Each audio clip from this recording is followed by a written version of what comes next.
Every year, millions of Americans circle a specific date on their calendar. Usually, it's their 62nd birthday. The magical threshold, where the federal government finally agrees to hand back a portion of their own money through Social Security. Or, for the more ambitious, it is age 55, the fabled finish line of the early retirement movement. We have been conditioned to treat these specific milestones like financial finish lines. We are told that if we can just cross them with a specific number in our brokerage account, the race is won. But here is the uncomfortable truth most conventional financial planners will not tell you. Picking your retirement age based on a calendar date or a standard government threshold is like buying a pair of shoes based entirely on the number stamped on the sole without ever bothering to try them on. It feels certain, it feels structured, but for the majority of hard-working Americans, it results in a quiet, agonizing pinch that ruins the entire journey. The conventional wisdom says you should work until 62 to maximize your initial benefit, or grind to a halt at 55 if you've saved aggressively enough. This standard playbook operates on a fundamental flaw. It assumes your life is a math equation to be solved, rather than a finite allocation of time and energy. By following the crowd toward these arbitrary milestones, thousands of retirees accidentally trap themselves in a structural prison of their own making, either by walking away too early and watching their purchasing power slowly evaporate over 40 years, or by staying at the office for 7 extra years during the absolute peak of their functional, healthy life, trading irreplaceable vitality for marginal financial safety. In this video, we are going to dismantle the artificial timeline that has been sold to your generation. We will uncover why the traditional debate between 55 and 62 is entirely the wrong question to ask, and we will reveal the invisible structural mechanics that actually dictate a successful, liberated life after work. By the end of our time together, you will understand how to calculate your true window of optimal independence, a metric that has nothing to do with when Social Security kicks in, and everything to do with protecting your two most valuable, non-renewable assets. What we talk about here isn't the generic advice you find in glossy brochures at your local bank branch. We look at the raw math, the psychological realities, and the quiet truths of American longevity. To understand why the current retirement paradigm is fundamentally broken, we must first look at the 3 foundational filters that truly smart retirees use to make their decisions. These are not financial metrics. They are operational principles for the second half of your life. The first is the principle of asset asymmetry. The traditional approach treats every dollar and every year as equal. The core philosophy of a sophisticated retirement recognizes that a dollar spent at age 57 possesses vastly different utility than a dollar spent at age 87. At 57, a dollar buys mobility, exploration, adventure, and the physical ability to build memories with grandchildren. At 87, that same dollar is overwhelmingly defensive. It buys comfort, medical compliance, and assistance. When you delay retirement simply to accumulate more defensive dollars at the direct expense of your peak offensive years, you are engaging in a deeply flawed asymmetrical trade. The second filter is the mirage of the binary switch. Most people view retirement as a light switch. You are either fully on, working 50 hours a week, answering emails at midnight, enduring corporate bureaucracy, or you are fully off, sitting on a porch or wandering a golf course. This binary model is a relic of the industrial age, designed for an era when manual laborers were physically spent by age 60. Applying a binary switch to a modern, highly skilled life creates immediate psychological and structural whiplash. The human mind does not crave absolute stagnation. It craves autonomy. Smart retirees do not look for an exit ramp. They look for a transition lane.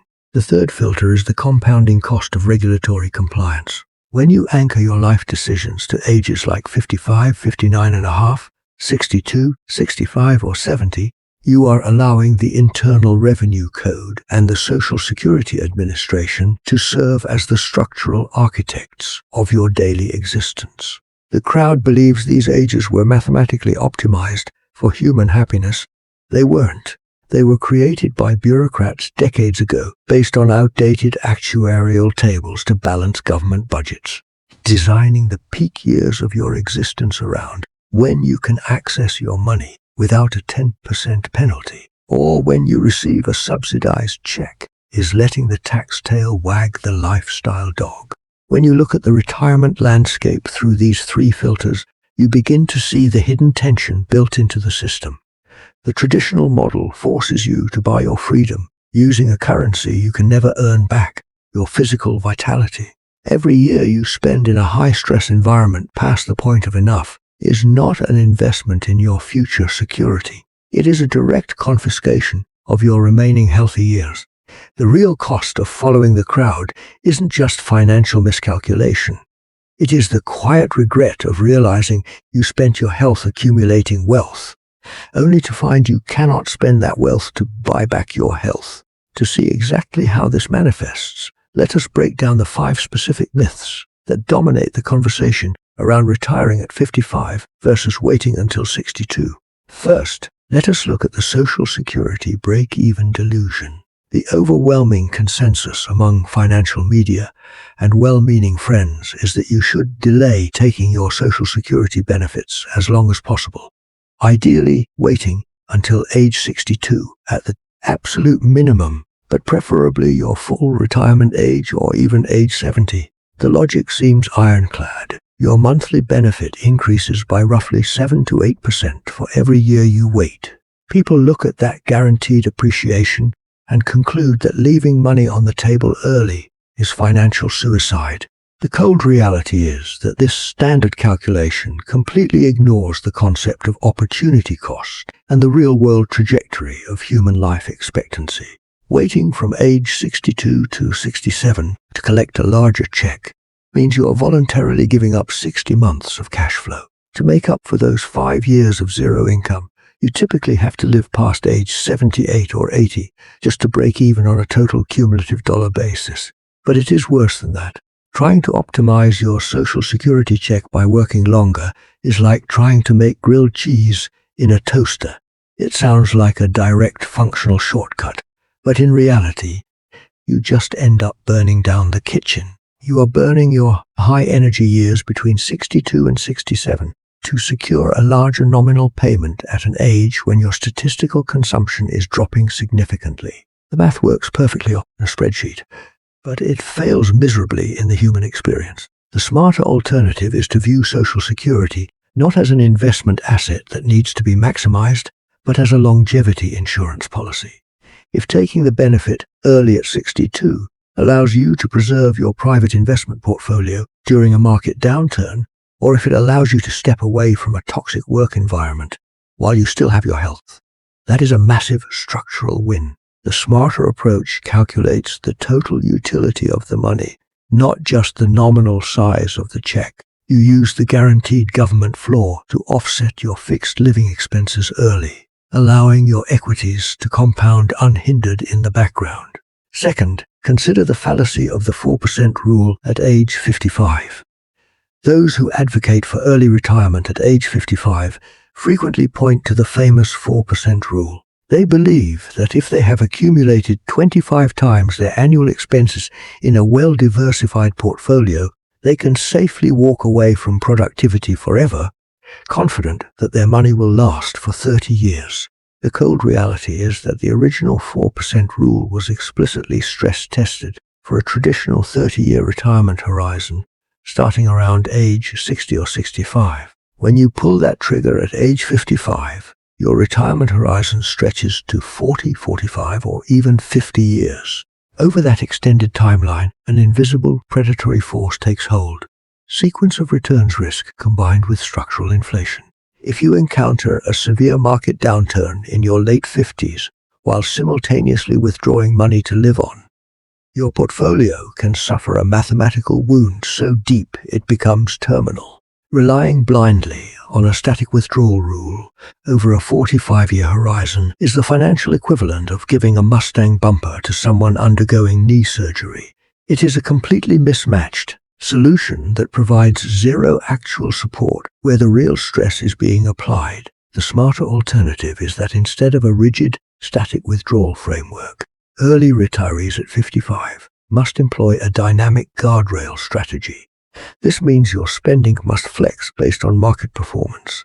More importantly, it requires a barbell asset allocation, keeping 3 to 5 years of lean living expenses in completely uncorrelated liquid assets, like short-term treasuries or high-yield cash equivalents, so you never, under any circumstances, are forced to liquidate equities during a market correction. Third, we must address the healthcare black hole between 55 and 65. Many workers assume that if they can save enough money to cover their basic mortgage and food costs by age 55, they are completely clear to retire. They treat healthcare as just another line item expense that can be paid out of pocket until Medicare kicks in at age 65. The cold reality is that the cost of private unsubsidized health insurance for a couple in their late 50s or early 60s is not a minor hurdle. It is an absolute financial abyss. If you do not qualify for substantial subsidies under the Affordable Care Act, premium costs can easily run between $1,500 and $2,500 per month for a policy with a shockingly high deductible. A single major medical event during this 10-year gap can completely incinerate an otherwise pristine retirement plan. Many who retire at 55 find themselves job-locked or forced back into the labor market, not because they ran out of money for food, but because they couldn't afford the structural overhead of simply staying alive until Medicare eligibility. The smarter alternative to make age 55 viable is to engage in deliberate income engineering to legally optimize for the Affordable Care Act premium tax credits. This involves artificially keeping your modified adjusted gross income low by living off cash reserves, Roth distributions, or principal withdrawals from taxable accounts rather than pulling taxable income from traditional IRAs. By keeping your recorded income within specific federal poverty level thresholds, you can reduce your health insurance premiums to near zero, transforming a catastrophic vulnerability into a highly predictable, manageable expense. Fourth is the golden handcuff psychological trap of age 62. People who stay in their careers until age 62 often tell themselves they are doing it for one last economic push. They believe that those final few years of peak earnings will provide a massive compounding cushion that guarantees ultimate peace of mind. The cold reality is that what actually happens in those final years is rarely financial optimization. It is a profound psychological toll. When you stay in a high-stress role purely for the financial payout, you are trading your most valuable asset, your remaining years of pristine health, for numbers on a screen that you may never actually utilize. The corporate environment has a way of convincing you that you always need just one more year. This is the golden handcuff trap. It creates a state of perpetual deferral, where you train your mind to believe that life only truly begins around the next corner. The danger is that while you are waiting for that perfect financial landscape, your physical capacity to enjoy that landscape is quietly declining in the background. The smarter alternative is to shift the metric of your life from net worth to time worth. If your basic expenses are covered and your retirement portfolio can sustain your lifestyle under realistic projections, your remaining time at work should be viewed as an explicit expense. You are buying more money using your life as currency. If you wouldn't write a physical check for $250,000 just to sit in corporate meetings for another year, you shouldn't do it with your life either. Step away when your plan is viable, not when your corporate momentum runs out. Fifth, we have the stagnation paradox of absolute leisure. Whether people choose age 55 or 62, the underlying dream is almost always the same: total unrestricted freedom. The vision is an endless calendar of empty mornings, recreational sports, travel, and complete liberation from schedules. The cold reality is that human psychology is profoundly hostile to prolonged, unstructured stagnation. Within 6 to 18 months of entering a completely passive retirement, a significant percentage of high-achieving individuals experience a sharp decline in cognitive sharpness, emotional well-being, and physical vitality. Without the natural resistance, accountability, and social interaction provided by an active career, the mind begins to turn inward. Absolute leisure, far from being a paradise, quickly transforms into an existential void. The human machine is designed to solve problems and operate under a degree of constructive stress. When you remove all resistance, the system rapidly degrades. The smarter alternative is to realize that the most successful retirees do not retire from something. They retire to something. The smarter alternative is to design a bridge phase or a second act that involves part-time consulting, entrepreneurial ventures, community leadership, or creative pursuits that offer high autonomy but retain structural accountability. You want to eliminate the toxic elements of employment, the commutes, the office politics, the lack of control, while aggressively retaining the positive elements, purpose, mental engagement, and social connectivity. At this stage in the conversation, the biggest objection naturally arises. This all sounds wonderful in theory, but how can I possibly step away at 55 or even 62 without a catastrophic fear of running out of money if inflation spikes or the markets collapse? It is a completely rational fear. The thought of walking away from a steady paycheck is deeply uncomfortable. To bridge the gap between this psychological hesitation and real-world execution, we must look at 3 specific, lesser-known structural strategies that strip the risk out of the equation. First is the Internal Revenue Code Section 72T. Most investors believe their retirement assets in a traditional IRA or 401k are completely locked down until age 59 and a half, creating a massive barrier for the age 55 transition. However, the tax code contains a highly sophisticated escape hatch known as substantially equal periodic payments under Section 72T. By utilizing this rule, you can bypass the 10% early withdrawal penalty entirely. You are allowed to take annual distributions from your pre-tax retirement accounts at age 55 based on your life expectancy, calculated using IRS-approved amortization methods. This unlocks your traditional wealth a full 4.5 years early, providing a structural income bridge that eliminates the need to rely exclusively on taxable cash reserves. Second is the Rule of 55 for employer-sponsored plans. If you separate from your employer during or after the calendar year in which you turn 55, the IRS allows you to take penalty-free distributions directly from that specific employer's 401k or 403b plan. This is an incredibly powerful tool that many corporate employees overlook. Crucially, this rule applies only to the plan held by the employer you just left. It does not apply to old plans from previous employers or traditional IRAs. By strategically consolidating your retirement assets into your current employer's plan, before you separate from service at age 55, you can instantly create a massive, penalty-free liquidity pool to carry you safely through your late 50s and early 60s. Third is the income flooring strategy via the single premium immediate annuity ladder. To eliminate the paralyzing daily anxiety of market volatility, sophisticated retirees segment their capital into 2 distinct operational buckets. They use a small portion of their net worth to purchase a low-cost, transparent, single-premium immediate annuity to cover their core, non-discretionary living expenses, the baseline cost of shelter, food, and basic healthcare. By building a guaranteed income floor that matches your fixed expenses, you completely neutralize the sequence of returns risk for your remaining capital. Your primary equity portfolio can now sit quietly in the market, compounding across a multi-decade horizon without ever being subjected to panicked, forced liquidations during an economic downturn. When you embrace this contrarian approach, a profound inversion occurs in your daily experience of life. The traditional retirement model feels like a series of constant, anxious compromises. Spending your 50s and 60s constantly counting pennies, monitoring market tickers, and living in a state of scarcity because you are terrified of an uncertain future. By breaking free from arbitrary chronological markers and focusing instead on engineered autonomy, your retirement stops feeling like an exercise in restriction. It becomes an aggressive expansion of your personal sovereignty. Consider the difference in the metrics.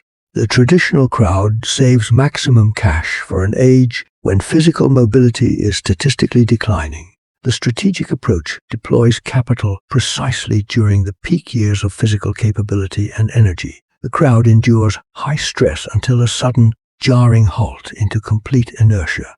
The strategic path allows for a gradual transition that retains cognitive engagement via self-directed work. While the crowd remains vulnerable to legislative changes and market drops right at their chosen retirement date, the strategic approach uses specific structural tools to immunize the plan against external factors. The long-term win here is not merely that you optimized a spreadsheet or minimized a tax liability. The true win is that you successfully reclaimed your life while you still possess the vitality to live it fully. You avoid the catastrophic error of spending your golden years sitting in a boardroom, trading your finite health for assets you will ultimately leave behind to heirs who didn't earn them. You recognize that true wealth is not determined by the size of the balance sheet you leave behind, but by the absolute control you maintain over your calendar during the final third of your existence. If this perspective resonates with you, do not let it remain a passive thought experiment. The single most meaningful action you can take this week to break out of the traditional retirement trap is to conduct a comprehensive asset allocation audit based on liquidity and accessibility. Open your investment statements this weekend and divide your assets into 3 distinct boxes. Box 1 is your pre-59.5 accessible capital, such as taxable brokerages, Roth principal, and cash reserves. Box 2 consists of your structural bridge vehicles, meaning accounts eligible for the Rule of 55 or Section 72T. Box 3 is your post-59.5 capital, which includes traditional retirement accounts that will remain untouched. By mapping your net worth based on when and how you can access it penalty-free, rather than simply looking at the total aggregate number, you will instantly demystify your true window of financial independence. You will see exactly how long your current structural bridge can carry you, and you will likely discover that the prison door of your career has been unlocked far longer than you realized. As you look forward into the second half of your life, remember this. The calendar is an exceptionally poor financial advisor. The Social Security Administration and the Internal Revenue Service do not know your health status. They do not know your family goals, and they certainly do not care about your personal fulfillment. They operate on historical averages and institutional convenience. Do not live your life according to an institutional average. You have spent decades working, building, and sacrificing to earn your place in the sun. Do not compromise the final, most precious miles of that journey by following a map designed for someone else. To help you take this first step and build a highly customized, penalty-free transition plan, we have put together a comprehensive resource. Check the link below for a free retirement checklist. It will walk you through the exact structural mechanics we discussed today, ensuring you don't leave your freedom hanging on an arbitrary calendar date. Thank you for your time today. Be intentional with your assets, protect your calendar, and we will talk again soon.